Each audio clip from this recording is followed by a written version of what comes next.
Welcome to Butcher Block Horror Podcast, where we exhume horror movies from the past and cut into what makes them so delectable. I'm Kane. I'm JD. And I'm Joe. And today, we're going to be throwing A Tale of Two Sisters onto the slab and carving up our favorite portions to force feed to you, our unwitting victims. If you enjoy the taste of these feasts of fright, then give us a like and subscribe. Be sure to click the bell. You should also take a look at our website, WeGiveYouBrainworms.com. That'll let you get into our Patreon and attach yourself to our Discord community. It's pretty cool. There's usually one of us in there, but, you know, whatever. Usually.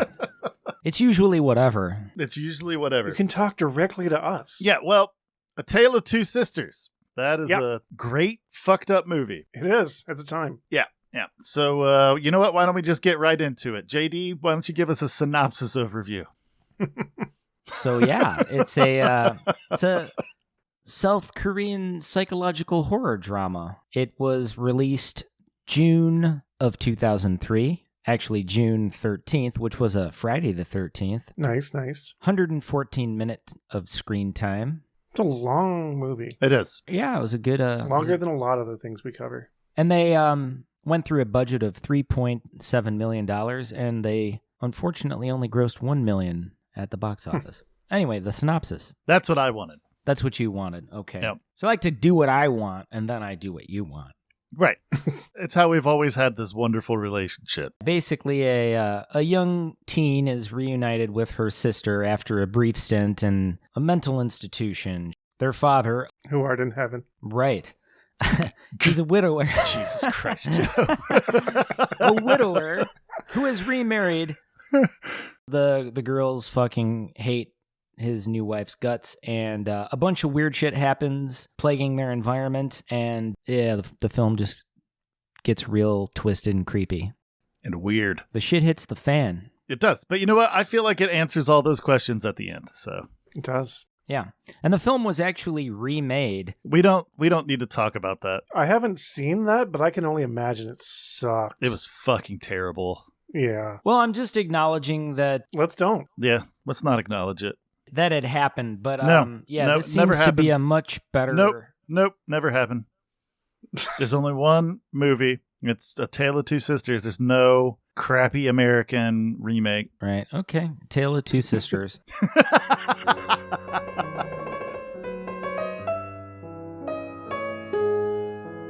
So why don't you tell us a little bit about the stuff that you learned about the movie there?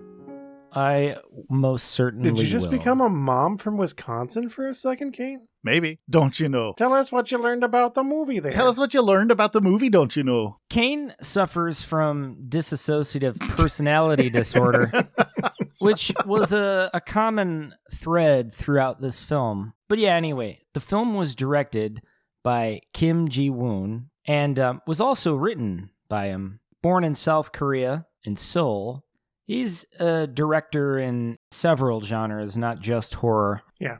Everything that I've seen that he's done has been very good. Including this film. So yeah, Ji Woon, well-known director, screenwriter, who started out directing theater, but quickly moved into film work. His first film was a horror comedy called The Quiet Family in 1998. And that's sort of about an inn in a mountain town whose guests tend to check out prematurely. Does that mean they die? You could take of that what you will. It means they die. Well, you most certainly love to point out everyone who is dead and dies. And it actually just means all the rooms at the inn have itchy bed bugs, and they just don't stay long. Right. Yeah, the bed bugs tend to crawl up your butthole and Whoa. eat you from the inside out. That's a different type of bed bug. See, you do your thing, I do my thing. We all do different things. I mean, if we're just going to make shit up. Yeah.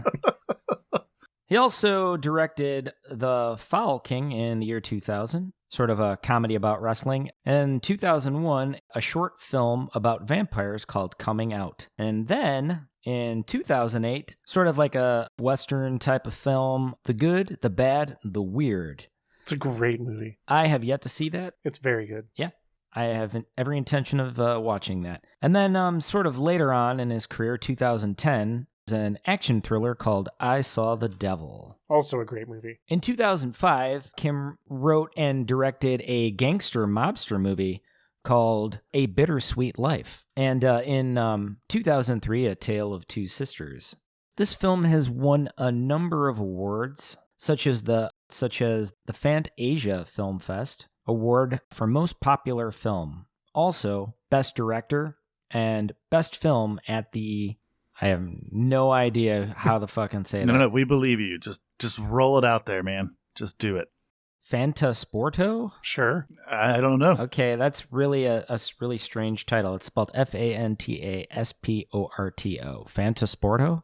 Sounds good. Yeah. Okay, Fantasporto. And then the Best Picture Award at the Screamfest Horror Film Festival, and a grand prize plus the Youth Jury Prize at the Gerdemer Film Festival. So, A Tale of Two Sisters was produced by Oh Jung-won and Oh Kim-min. I'll start off talking about Oh Jung-won, who is best known for working with Ji Woon on A Tale of Two Sisters and A Bittersweet Life. She also has 2 other film credits. She produced Untold Scandal in 2003 and a film called Tears in 2000. Ooh, was that a horror movie? I don't believe it was. Oh. No one really had a lot of horror experience in this film. Right? Yeah. It really got my goat. I'll just tell you. Yeah, usually there's links between, horror begets more horror, and Right. not much the case in this. Anyway. Then there was Oh Ki-min, producer, best known for A Tale of Two Sisters, and Take Care of My Cat in 2001. Is that your favorite movie ever? It most likely would... I don't know. I mean, I like the title because I love taking care of my cats, but... Right. That's what I was assuming. I assumed that you just... As soon as you saw the title of that during your research, you were like, I have to watch this movie. Maybe the title is ironic and it's about assassinating a cat. Oh, that would be so sad. That would really take care of my cat. Oh, gosh. damn, dude, you're twisting it all around. Yeah, maybe it's like some weird take on Throw Mama from a Train. Oh yeah. Well, isn't there a short film about a guy that hires a hitman to take out a cat? I forget what that's called. It's not a short film. It was it was part of an anthology. I think it was part of Two Evil Eyes, wasn't it? No, No, it was from Tales from the Dark Side. Oh, that's right. So yeah, then Oh Ki-min also produced a film in 1998 called Taekwondo and Family Matters in 2006. The sitcom with Urkel. I loved that TV show. Very different. It's not very different. So yeah, Ki-min also produced Meet Mr. Daddy in 2007. Was it MEAT, Mr. Daddy? Was that? You don't meet him. You gotta meet him. Meet, yeah. Oh, like an introduction. Yep. Okay. Exactly. So that's the director, who is also the writer, and the 2 producers. All right, cool. The co-producers. All right, Yeah. Joe, do you got any more info on the writing process or any of that stuff? Honestly, no. JD pretty much covered it. Nailed it. So he did your job for you? I can't control when the writer and director are the same person. What the fuck, Joe? I did confirm that all of his writing and directing credits overlap. So yeah, JD pretty much covered it, Thank you. This is going to be a short-ass episode. which is crazy because it's a long-ass movie. Yeah. I feel like this will be the film that will actually discuss more of what we actually witnessed than Sure. all of the details, because there is a lot to unpack here. Should I talk about the cinematographer, or do we Yes, just want to please talk piss about our the pants a little cinematography, because I'm going to piss in mine. the cinematography was fucking awesome. It was. This was It was. shit. Hold on. I've lost my notes. God Oh, damn it. wow. The Wow. cinematographer. I accidentally closed my notes app. It's because you were mad at me. Was Lee Mogai, who's a South Korean cinematographer and winner of the Asian Pacific Screen Award, which sounds prestigious. Oh, yeah. He's known for, and I did what I usually do with this section of the show. I just cherry pick stuff that either I like or sounded cool. Right. Fair enough. He did Elong the Wolf Brigade, and I apologize if I mispronounce anything. I don't speak Korean. I Saw the Devil, which is an amazing fucking movie. The Good, the Bad, and the Weird, which is an amazing fucking movie. Oh, those are horror movies? They're some of them are horror adjacent. Okay. I Saw the Devil is horror-ish. They're Okay. dark. The Good, the Bad, and the Weird is like a kind of dark spaghetti western. Not a horror movie, but No. a very good movie. Okay. Well, you guys did a lot more than I did, because I essentially went through actors' information and was basically like, oh, you didn't do horror after this? Fuck you. And then moved on to the next. I mean, that's like, to keep the show a manageable length, like you kind of have to do that. Yeah. Especially with the actors' credits, because actors have like 20-year fucking careers. Right. And we're really just here to talk about horror and all things pertaining, and everything else can pretty much go fuck itself. It's a hard line to draw, JD. We're all about hard lines here. That's the line I live. I live that line. Since we're talking about the cinematography, I want to talk about the contrasting color changes between shots. Yeah.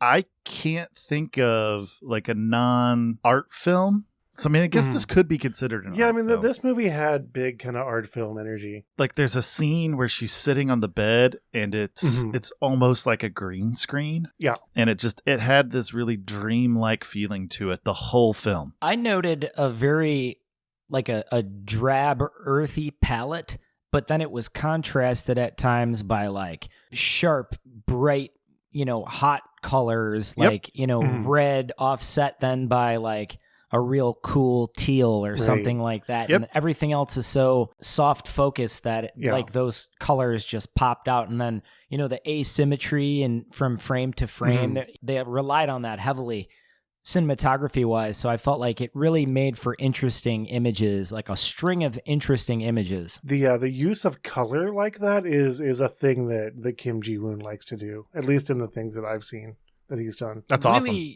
Yeah. Absolutely. I highly recommend I Saw the Devil. It's a very good movie. I will definitely check it out. Noted. All right, well, I will go over the actors. And these are going to be a lot of names that I'm going to butcher. It's okay. We're here for you. If you completely fuck it up, I'll just go in with a talk-to-text app and just put in a robot pronouncing them correctly for you. And just know every time you follow up a name, I'm going to push the little plunger here that sends an electric charge to your nipples. You're just going to turn them on. I actually took those electrodes off my nipples and applied them to my testicles. So this should be interesting. I was going to say that's cheating, but now you've just upped the ante for yourself. I don't know if you guys do this, but whenever there's a last name or something that I don't know how to pronounce, I actually go and find a pronunciation. Well, no, I go try to find audio that pronounces it. Yeah. I do that too, but sometimes that audio fucks it up. Right. Well, Im Soo Jung, I'm so many people in this movie, and she stars as Bae Sumi, born in Seoul, South Korea on July 11th, 1979. She was a cover model for teen magazines. Me too. And she moved on to acting and debuted in like a teen drama called School 4. What did you say this actress's name was? Im Soo Jung. Nice. Okay. But A Tale of Two Sisters is actually what got her noticed and got her awards. And most of her work after that has been dramas, comedies, and whatnot. So, I mean, there's that. Next, we've got Moon June. It is Moon June. All right. Young. I'm not really here. And she played Bae Soo-yeon, born in Gwangi, South Korea on May 6, 1987. And she originally modeled from the age of 12, but first appeared on screen in the 1999 documentary drama On the Road. Not sure what the hell that is, don't care. She also, and this is where I start getting agitated, got a big break from A Tale of Two Sisters. She became a household name for the movie and then never did another horror movie. Damn it. Right? I totally felt slighted. Did she do something else instead or just move on to... She did a whole bunch of stuff that isn't horror, so I just tuned out. Oh, I see. Okay. This is the only horror credit that she has. And it's also the movie that made her a household name in Korea. And the acting in this film was exceptional. I felt like so everyone good. was in their lane completely as far as horror goes. You know, I feel like if you had told me they all had long careers in horror movies, I'd be like, right, cool. I want to watch all those movies. But nope, that was it. I do feel slighted. I feel like there could have been so many more movies for them to terrify us in. Sure. Sure. All right, next, we've got Kim Kap-soo. I'm Totally Banging the Nurse, and he played Bae Moo Hyun. And Kim was born in Seoul, South Korea on April 7th, 1959. He had most of his early career as a stage actor. And then this guy did A Tale of Two Sisters, got kind of popular from it, and then did no other horror. Do you think that they did it specifically to piss you off? Yeah. Like, I'm like almost at fuck this. I'm not doing the actors for this movie anymore. Like, I don't want to talk about him anymore. Because you seem to have taken this really personally. They started trolling Kane from another country at a previous decade. Yeah, we're just going to ignore the 18-year gap. Yeah, regardless. So that's the family. Yeah. Then we move on to Jung Ah, and I'm Totally Banging Your Father. And she played Yoon-ju. And she was born July 28th, 1972 in South Korea somewhere. I could not find the city. She actually got her start in Jazz Bar Hiroshima in 1992. From there, she did quite a few horror films. Now we're starting to find people that respect the fucking genre. Right? Yep. And she's now my favorite from the movie. So there's that. Her credits include Tell Me Something, H, A Tale of Two Sisters, Three Extremes, which if neither of you have seen Three Extremes... Yeah, no, I've seen Three Extremes. It's good. You I haven't have seen to it. watch it. It's so fucking good. I will. And then The Mimic. And so honestly, I think that we can kind of move on. The only other actor that I covered was Lee Dae-yoon, and he was the doctor. The You're Safe Here, Tell Me What Happened. Right. He was Sumi's doctor. I mean, that's pretty much the whole cast, really. Right. He was born also somewhere in South Korea, November 13th, 1964. He really didn't have much, like it was just this first couple of minutes, but he has more horror credits than a lot of the rest of the cast, so I decided to talk about him. Yeah.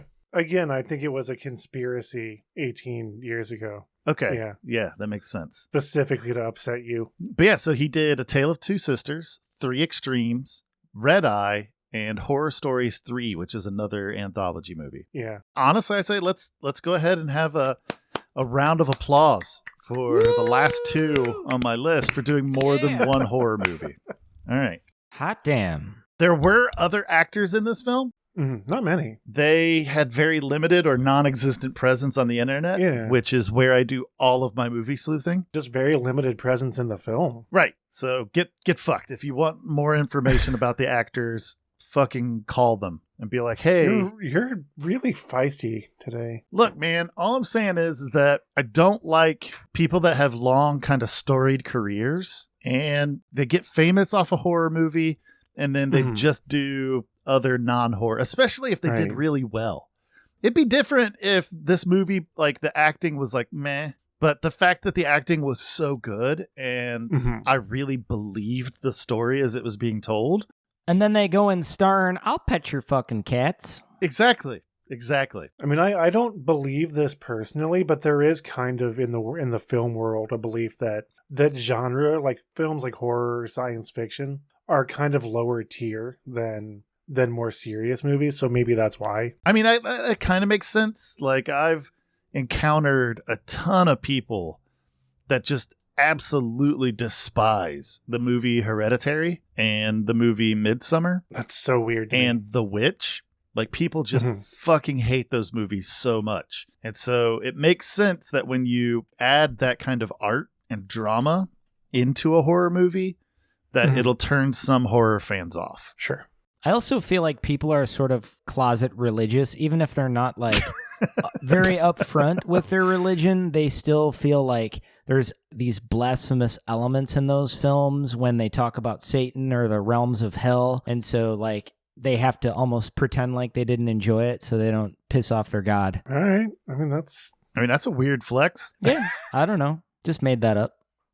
Okay. I'm just going to put this out there. You just made that up. I'm just going to put out there that technically their God is supposed to be all-knowing. Yeah. So if they like those films and just pretend that they don't, God saw them masturbate. All right. He's going to know that they like horror I'm going to cut movies. you off real quick. JD, you had to know that you were going to set Kane off on a tear. I was kind of rolling the dice on that.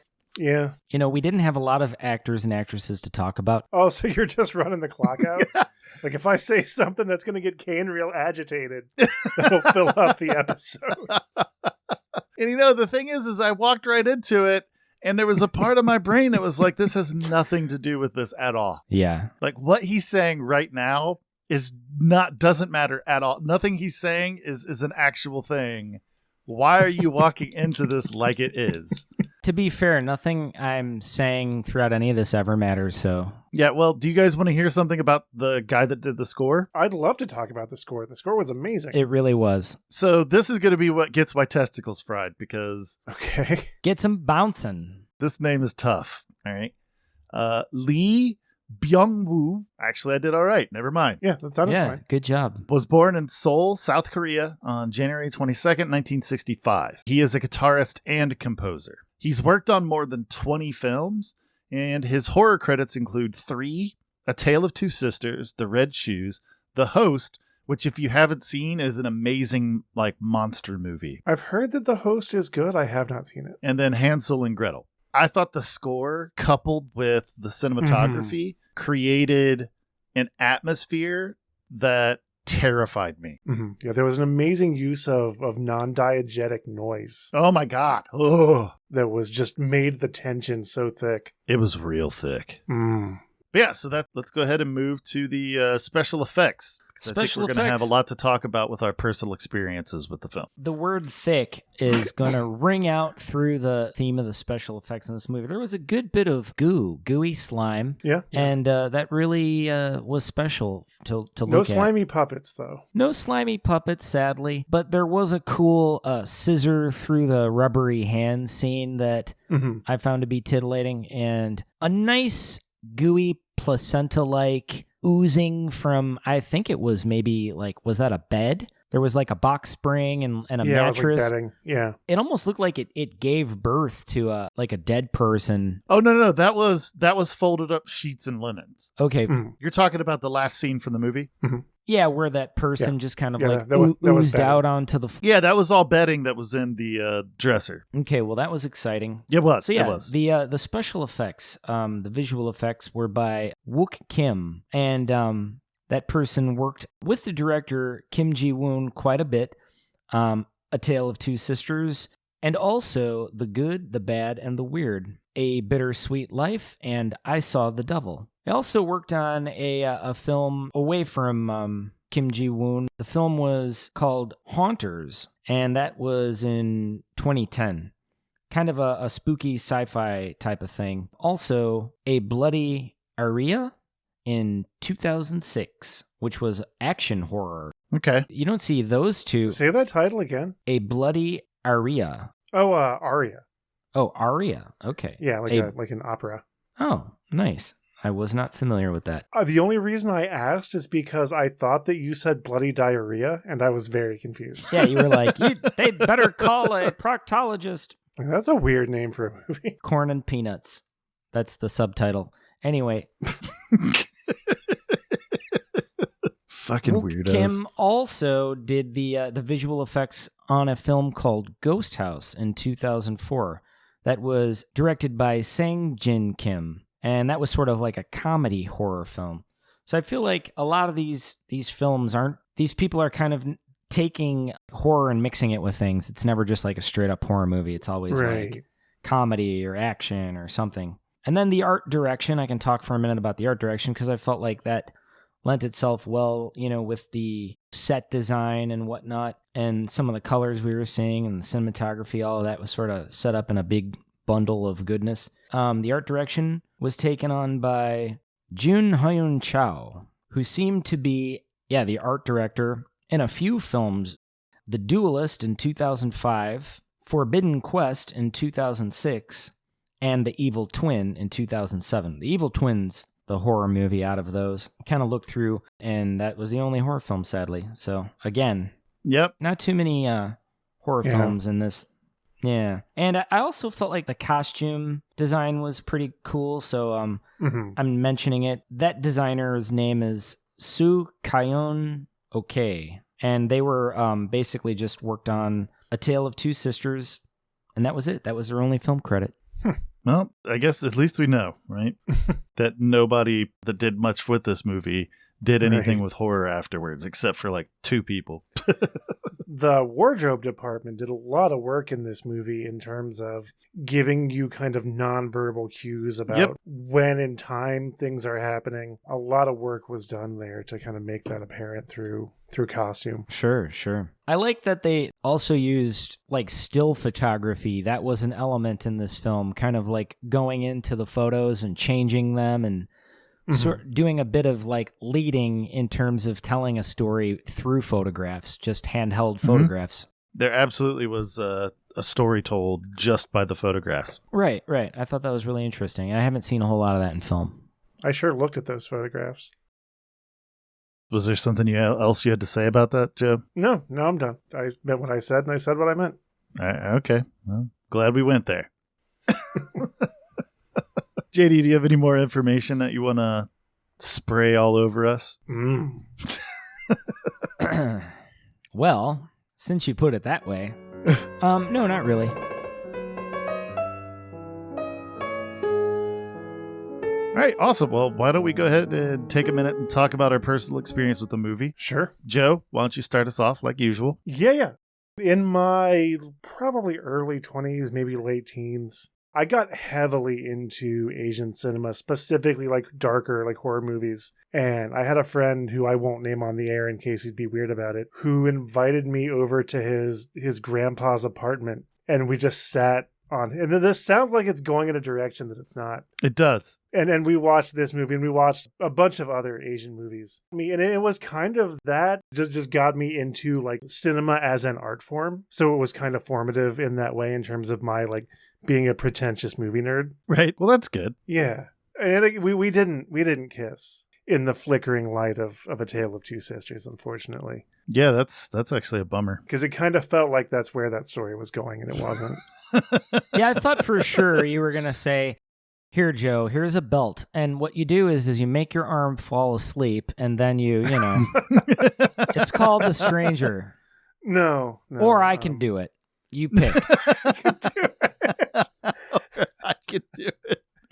Now, do you need to like sit on your arm if you're doing it for someone else, or is it fine? That's technically, it's not The Stranger, but it's a little less strange that way. Yeah, I'd call that one The Strangler. It's like The Stranger with a little more. All right, friendly force. But yeah, no, that's when I saw like Old Boy and a bunch of other Asian cinema, and I don't know, like aside from just watch this movie because it's good, and maybe watch more Korean films because they tend to be pretty cool. Right. I don't know how much I have to add. We're probably going to get into a little more of the nuts and bolts of the story. I kind of feel like we were setting that up. Yeah, I'm definitely going to go there. So I don't want to take time away from that. So yeah, just, talk in the comments about, what your interpretation of the narrative was. Awesome. All right, JD. So yeah, this movie definitely liked the surprise attack. It did a bit of blindsiding. It would lead you one way and then yank your leash in the complete opposite direction. And, I was definitely engaged. I felt tethered to the story they were presenting. Mm-hmm. And there was something about it. I almost felt like, okay, I'm going to have to really sit down and watch this again. I remember saying that to you guys during the watch party. I'm like, I could feel something was happening, and it started to kind of give me these vibes of like the Sixth Sense type of film, like there was this, someone was there but not really there. It was like characters were like saying things that just didn't seem right, and I didn't really pick up on it. And then, well, obviously, surprise happens, and right. you find certain things out that will blow your top. I mean, I think it's definitely it was fun to watch, and I enjoyed the fact that they sort of like hit you over the head with a frozen fish at the end, and you're like, holy fuck. Right. That's a really specific metaphor. Well, I was thinking of the fish chopped up that was in that sack that one girl pulled out of the refrigerator. Mm-hmm. And it just the imagery of a fish kind of stuck in Okay. my mind. I knew Yeah. where you were going with it because while we were all watching the movie, that scene stuck out to you. It really did. I was just like, well, is that a fish? Because it was just in chunks. Yeah, it's just a bloody mess. Yeah, Mhm. people like their chunks, and I And understand it was that. one of the bits of the movie that just it didn't serve any purpose other than to make the audience feel weird. Yep. And I appreciate a movie that'll just do that. It worked. Yeah. That will do it and pull it off. Exactly. Yeah. But yeah, I enjoyed that. The film it allowed characters a turn to sort of show the film through their perspective, if that makes sense. Oh my God, yes. Yes, Yeah. it does. And just starting with, Sue Mi, and you're thinking, okay, it's like she's kind of like caring for her younger sister. And then I felt like the narrative sort of switched to almost to her being the protagonist at a point, you know what I mean? Or the antagonist. She went from being like this more innocent person to being, almost like a tormentor, and then it changed again, so I feel like the only character who really just kind of stayed quiet throughout the whole thing was the dad, because he was just sick of dealing with And honestly, and this is my opinion, and I might be projecting some things, but you can kind of trace everything awful that happened in the movie to the fact that the dad was the kind of guy that he just wanted everything to be okay. Yep. And he didn't want to be involved. yeah, he was a complacent guy. Yeah. And that allowed all of the horrific shit to happen around him. When if he had displayed basic empathy, The bare minimum. yeah, at any point, then none of that shit would have gone down the way it did. And I'm still unclear if this was I guess what I found to be the most interesting is that, okay, this is like a horror movie without a supernatural entity or a force. Until the end. Mm-hmm. Right, it's more like just like the horror of mental illness. Sure. Well, I mean, there's other moments of supernaturalness in the movie. But I felt like it could all be explained through. No, so there's the scene where the lady has the seizure and she sees like a burned up girl under the sink. I think that was a supernatural event because, stepmom, hey, I saw a burned up girl under your sink. She didn't say anything to her about that.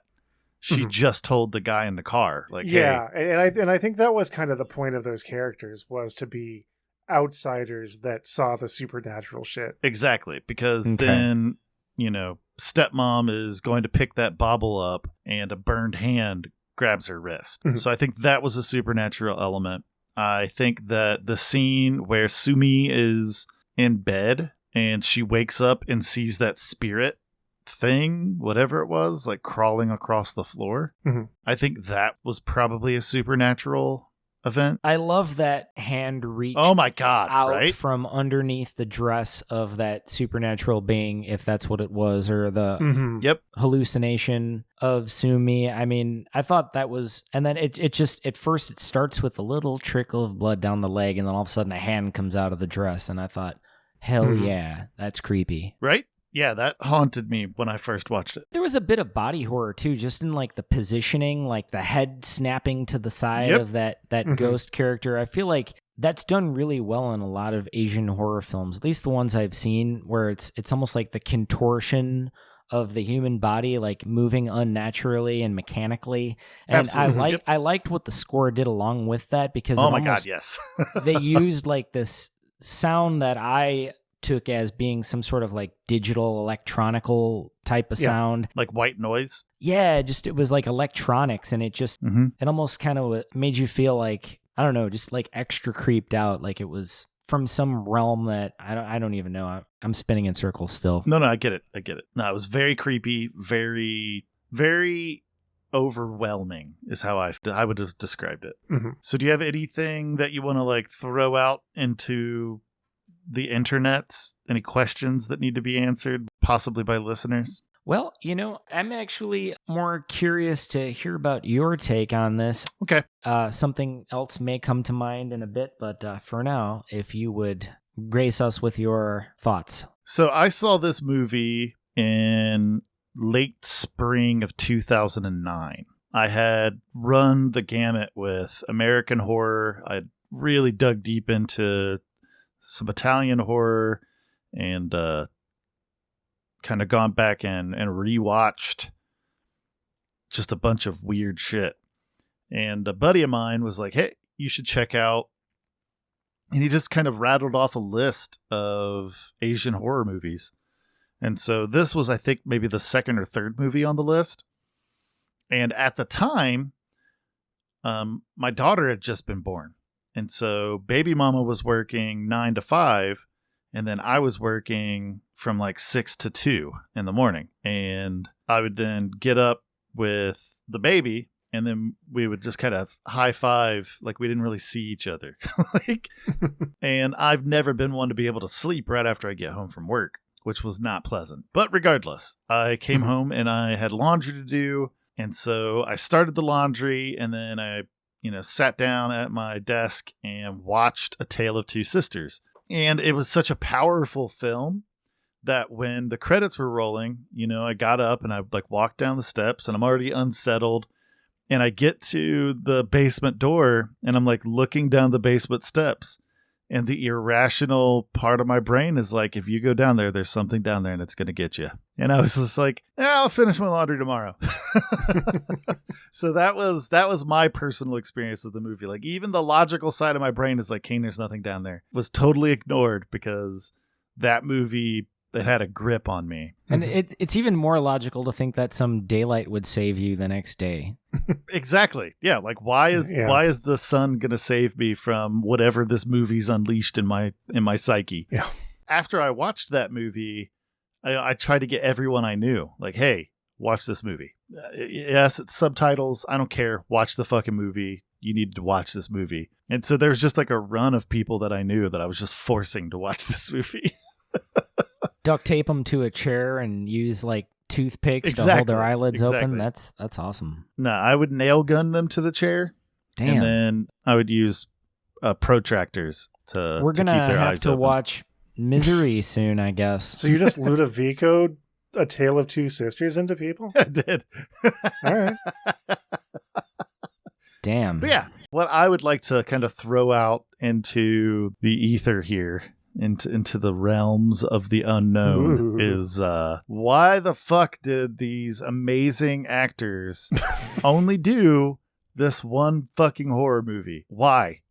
That is offensive. We should have gotten several more movies. At least 2 of the actors were in other horror movies. A couple of them I've seen, and they're fantastic movies. Well, there's still time, fortunately. So hopefully they'll listen to this podcast, or someone they love will listen to this podcast, Right. and encourage them to do more horror films. And the actors that did do horror movies later weren't even the actors that you would maybe want to see in a horror movie. Right, yeah, like the Doctor. Yeah. He had fucking 2.5 minutes of screen time. Mm-hmm. That's the guy that had like a laundry list of horror movies. To be fair, he had almost as much screen time, though, as the Puppets and Puppet Master. He might have actually had more screen time than the Puppets and Puppet Master. But I mean, Jung Ah, I mean, she was in Three Extremes and The Mimic, and those movies are... We need to watch Three Extremes for this. Stellar. Those movies are stellar. It's so good. Such a good movie. Yep. Cool. Sounds fun. Aside from that, I don't know. Was there more that I should talk about with this? I think we're good. I think we got it out, yeah. I think it's possible, though, that maybe our listeners this entire time, they thought they were listening to the 3 of us talk about this horror film, but they were actually suffering an auditory hallucination. I've actually been the only one talking about this film the entire time. There is no Kane, there is no Joe.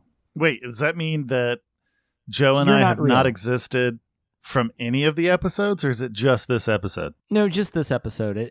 This was the JD solo show. I mean, I feel like if any of us, like, I can definitely see Kane, and maybe this is because I'm just a fragment of Kane, just sitting in his darkened attic, putting on 3 different voices, and shouting and insulting the other 2 voices, and thinking that he's recording a podcast with friends.